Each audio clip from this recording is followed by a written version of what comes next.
Nga tusemberera enkomerero y'omwaka oguwedde naddala mu mwezi ogw'E11, abalimi bangi basanga okusoomoozebwa okutagambika olw'enkuba eyatonnya amatobotobo ekyaviirako bangi okufiirwa ebirime byabwe. Kino era kyaviirako n'emmere okulinnya ebbeeyi nga mu kiseera kino kasoli yagulanga shilingi 700 atuuse wakati w'1,200 kilo okukkakkana nga ne kilo ya kawunga mu bitundu ebimu ekunukkiriza kutuuka mu 3,000.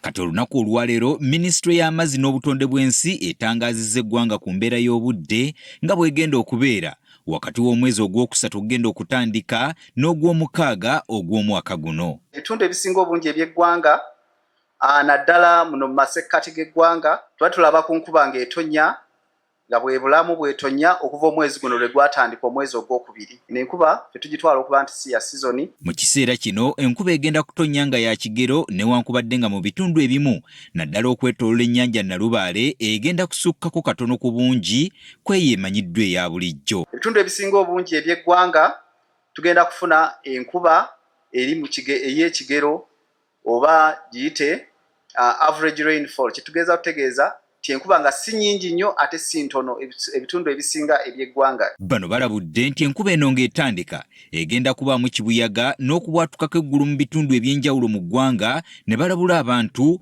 okwerinda embeera eno. Entandika ya sizoni eno oba enkuba bw'eba ng'etandika mu sizoni yaffe tugisuubira okubaamu okubwatuka kw'eggulu okw'amaanyi wamu n'omuyaga ogw'amaanyi wamu ne laddu okubanga egenda kubeera nnyingiko oba egenda kuyitirira nga sizoni etandika kitera okubaawo.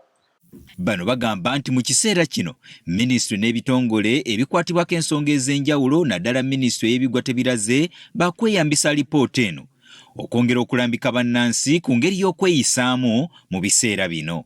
Era ne advisories oba n'okulabula oba ne biki abantu bye balina okukola tufuba okukola tukolaganira wamu n'ebitongole byonna, ekitongole ky'ebyobulimi, ebitongole nga ekitongole kya office ya Prime Minister, ekitongole ky'ebyobulamu, byonna tukolagana nabo tiffe tubawadde embeera y'obudde nabo tubagaye kati kusinziira ku mbeera nga bwegenda okubeera amagezi kyage ekikugu nabo bagenda kuba nga bategeeza ebiwandiiko ebyenjawulo ngera mu birabo okuva mu bitongole ebyo nga bisinziira ku mbeera y'obudde. Bo abalimi baweereddwa amagezi okutandika okusiga.